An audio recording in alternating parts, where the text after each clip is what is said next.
Saudara, pandemi COVID-19 sangat berpengaruh pada operasional kapal penumpang Pelni. Dengan adanya penutupan pelabuhan di beberapa wilayah di Indonesia dan juga adanya larangan untuk tidak mudik lebaran, jumlah penumpang saudara pada bulan Mei sampai bulan Juni 2020 menurun drastis. Nah, pada Januari kami punya datanya kapal-kapal Pelni yang masih mengangkut 467.600-an penumpang. Nah, duar.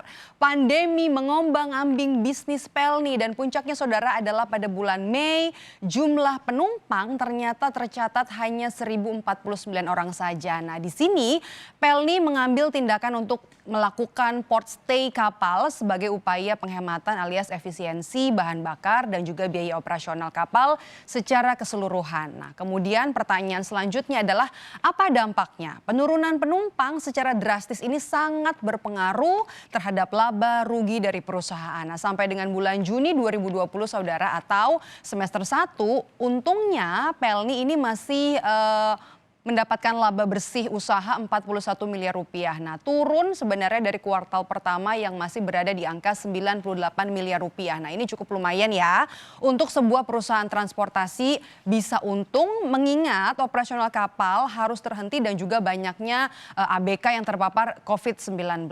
Nah, lalu bagaimana strategi Pelni untuk bisa bertahan di tengah gelombang COVID dan kapan bisnis ini bisa pulih? Saya sudah bersama dengan Direktur Utama Pelni Insan Purwarisha Lumbantobing. Pagi hari ini selamat pagi Pak Direktur. Selamat pagi Mbak. Selamat pagi Mbak. Sehat Pak Insan? Alhamdulillah sehat. Alhamdulillah. Nah, kemudian pertanyaan pertama yang paling ditunggu adalah dampak dari COVID dan kerugiannya seberapa besar Pak? Memang ini sangat luar biasa ya. Sangat luar biasa kondisinya. Tapi kebetulan menurut saya Allah memang membantu kami juga. Sejak kurang lebih 3 tahun lalu memang kami mencoba untuk bertransformasi dari bisnis penumpang ke bisnis barang.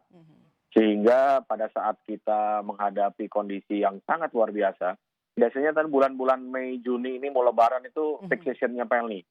Itu penumpang bisa di atas target gitu ya, bisa 400.000. Tapi kemarin itu kan karena ada larangan mudik dan sesuai dengan arahan dari pemerintah, penumpang kami hanya ada 1.000, itu pun untuk daerah-daerah yang memang dalam satu wilayah, dalam satu provinsi yang mereka masih hijau. Nah, kami masuk di situ di dalam bisnis barang akhirnya. Karena kapal-kapal Pelni itu desainnya juga bisa membawa barang, sehingga barang inilah yang menjadi membantu kami di dalam bulan-bulan yang kami sulit dengan penumpang. Artinya selama waktu ada larangan mudik tadi ya Pak Dirut ya? Betul. Betul. Jadi selama ada larangan mudik, kapal memang mayoritas kami port stay kan. Kami labuhkan di beberapa pelabuhan besar untuk posisi standby bila memang diperlukan. Namun kapal-kapal yang lain ada 8 kapal kami gerakkan untuk membawa barang, terutama barang dari Pulau Jawa atau dari Sulawesi ke arah timur, Maluku dan Papua. Dan alhamdulillah itu masih bisa membantu. Di samping itu juga kami mendapat penugasan untuk tol laut. Ini angka yang luar biasa bagi kami. Semester 1 2020, kenaikan angkutan melalui tol laut itu sampai 300%.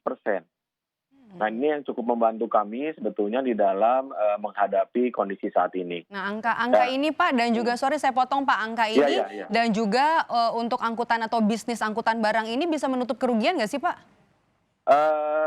Saya kira kalau menutup enggak, makanya kelihatan tadi agak turunnya cukup banyak, tapi kami tidak sampai ke angka yang sangat di bawah.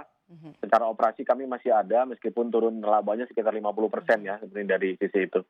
Tapi itu yang kita coba genjot, jadi efisiensi dan diversifikasi usaha di tempat yang lain itu yang kita upayakan untuk bisa menutupi bisnis dalam era-era seperti ini. Ada opsi untuk diversifikasi. Nah, kemudian sekarang kan new normal, sudah kemudian kembali jualan tiket untuk penumpang ya Pak. Nah, tantangan operasional Pelni selama new normal ini apa saja Pak? Sebetulnya kepada budaya ya, budaya dari para penumpang. Pertama memang belum semua pelabuhan oleh Pemda dibuka. Masih banyak Pemda-Pemda juga yang masih menutup pelabuhan ataupun mempersyaratkan syarat-syarat yang cukup ketat. Saya kira apa saja Pak syaratnya Pak? Sesuai dengan surat edaran dari Dirjen Perhubungan Laut dan dari Kementerian Perhubungan, harus ada surat bebas atau non reaktif, ada hasil rapid atau negatif dari hasil PCR. Itu yang memang masih dipersyaratkan dan biayanya ini memang cukup mahal dibandingkan dengan harga tiket sendiri gitu ya. Ini yang mungkin menjadi tantangan kami. Di samping tadi saya katakan budaya, tantangannya adalah memang kami mewajibkan setiap penumpang naik ke atas kapal itu menggunakan masker. Mhm. Tapi bayangkan aja Mbak kalau 24 jam pakai masker juga mungkin Ngap mereka ya, kan Pak? nggak tahan ya. Nah Aha. ini yang memang kami bekerja keras teman-teman di atas kapal untuk mengingatkan karena dampaknya yang mungkin juga akan berpengaruh. Mhm. Namun kami menganggap bahwa keselamatan dan kesehatan itu menjadi faktor utama Betul sehingga betul. memang PLNI sampai saat ini tidak mengendurkan persyaratan. Kami tetap melakukan persyaratan itu dan kapal hanya pun diisi kapasitas 50%. Mhm. Nah Nah, ini juga Mbak, ini yang memang unik gitu ya. Kadang-kadang di beberapa pelabuhan itu masyarakat sudah pengen sekali mungkin mereka pergi, mhm pulang biasanya mhm. dari satu tempat ke tempat lain mereka akan pulang, bukan mudik ya. Pulang Mereka kampung. pulang kampung gitu. Nah, biasanya memaksakan. Nah, ini yang kami juga menjaga. Kami tetap minta tidak lebih dari 50% Aha.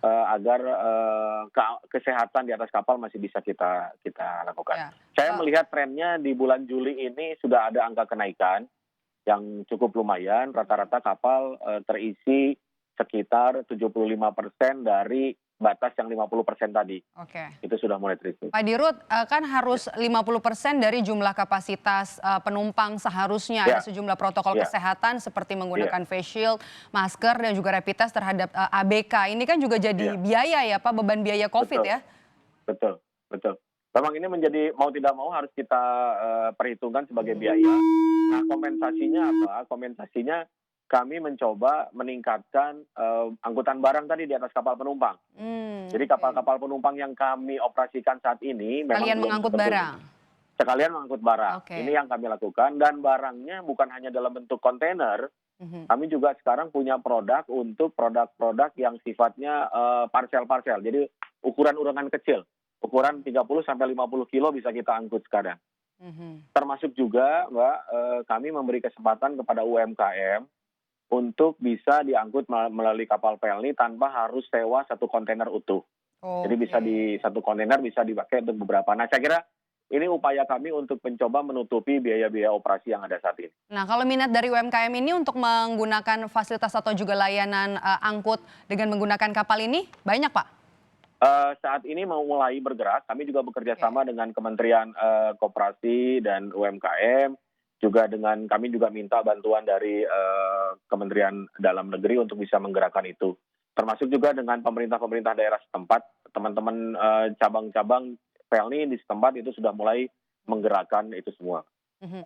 Kalau kapal yang beroperasi Pak setelah new normal ini, kemudian juga tadi, animo masyarakat cukup tinggi. Apalagi Ya, betul. sementara ini setelah ada larangan mudik mereka memang, menunda untuk bepergian menggunakan, Betul. kapal begitu ya Pak? Betul, betul, betul.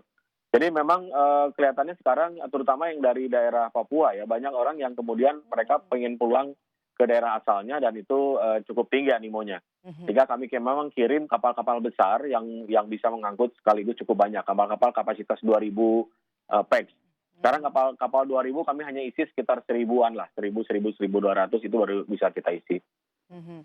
Pak, Ya, terakhir nih Pak, ya. proyeksi kapan ini nanti bisa normal lagi bisnis, pelayaran Pak? eh ini pastinya juga sejalan dengan tersedianya vaksin ataupun juga Mhm. obat untuk penyakit ini ya.